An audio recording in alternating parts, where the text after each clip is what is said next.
kim bilan kelishasiz? Kelishadigan odam o'zi yo'q. Daromadi yaxshi. Halol, to'g'ri ishlasang yaxshi. Shaffof shu halollikni oshiradigan dastur. Bu soha sizga nimani o'rgatgan yoki o'rgatdi? Birdaniga hammani dardini ko'targan ekanmiz. 8 ta quruvchi yig'ilib qolibmiz bir joyga respublika bo'yicha.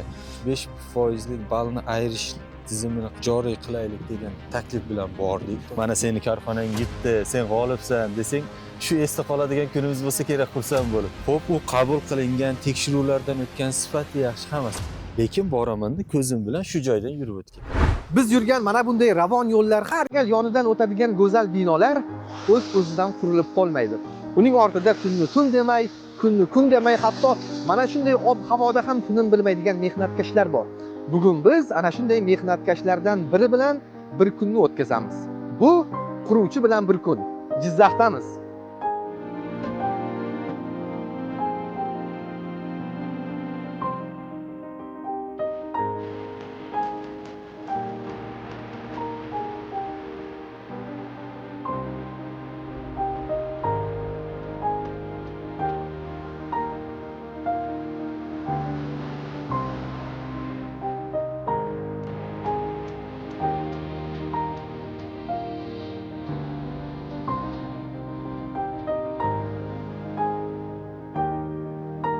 Oldindan ham qurilish sohasiga begona bo'lmaganmiz. Qurilish materiallari ishlab chiqarish, drabelka deydi, qum shag'al, shebeng deydi. Beton zavod, beton mahsulotlari, katta spes texnika, maxsus texnikalar xizmatini ko'rsatganmiz. Ochiqroq aytganda, boshqa quruvchilarga xizmat ko'rsatganmiz. Qum shag'alini yetkazib berganmiz, ekskavator kichikda ishini qilib berganmiz. Shunaqa ishlar qilib yurardik. Shaffof platformasi ishga tushgandan keyin bu sohaga kirib kelganman. 2022-yildan boshlab qurilishlarda faol ishtirok etib kelyapmiz. Bunda o'yin yo'q. Hammasi halol, pokiza, toza bo'ladi. Xohlasangiz ham kim bilan kelishasiz? Kelishadigan odam o'zi yo'q.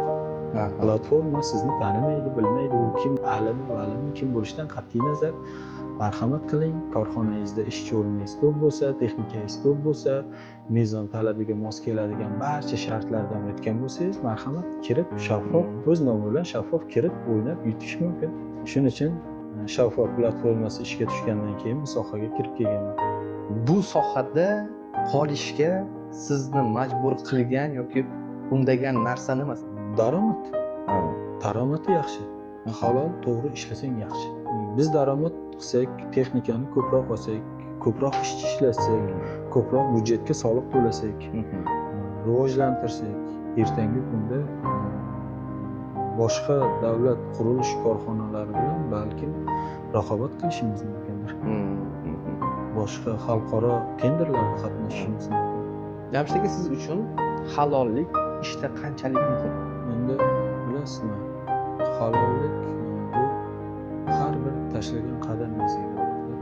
Agar har xil yo'llar bilan daromad qilsak, halovat bo'lmasa bo'ladi.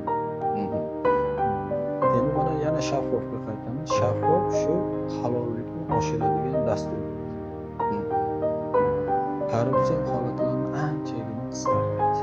Jamshid aka, sizga berilgan savollarimiz ko'p, lekin texnikalaringiz bilan tanishish niyatim bor.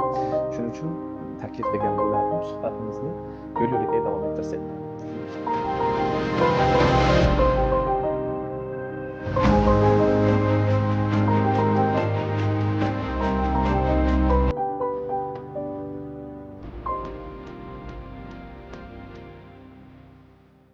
Jamshid aka, nima deb o'ylaysiz? Bu ishda eng qiyin daqiqa qaysi?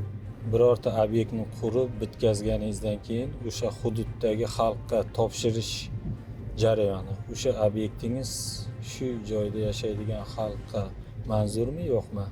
Ularga yoqdimi? Sizdan rozimi o'sha yerdagi xalq? O'sha eng muhim masala deb o'ylayman.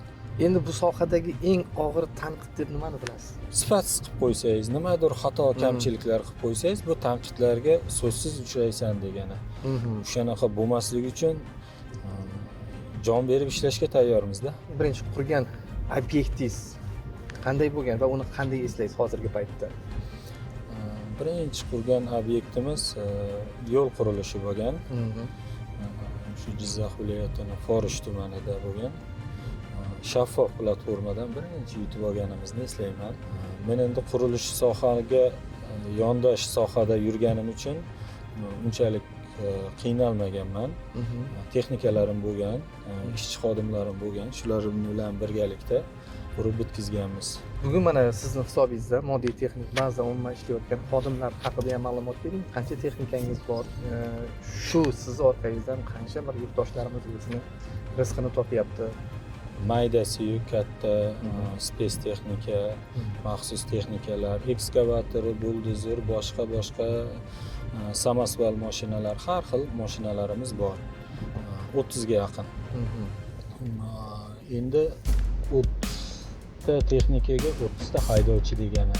Ba'zilarida smena bilan ishlaydiganlari bor. Bir 50-60 tacha xodimimiz bor. 50-60 ta xodimimiz ikkita korxonaga bo'lingan. Bittasi yo'l qurilishga moslashgan, bittasi ijtimoiy soha obyektlari quradi, umum qurilish, bino inshootlar quramiz.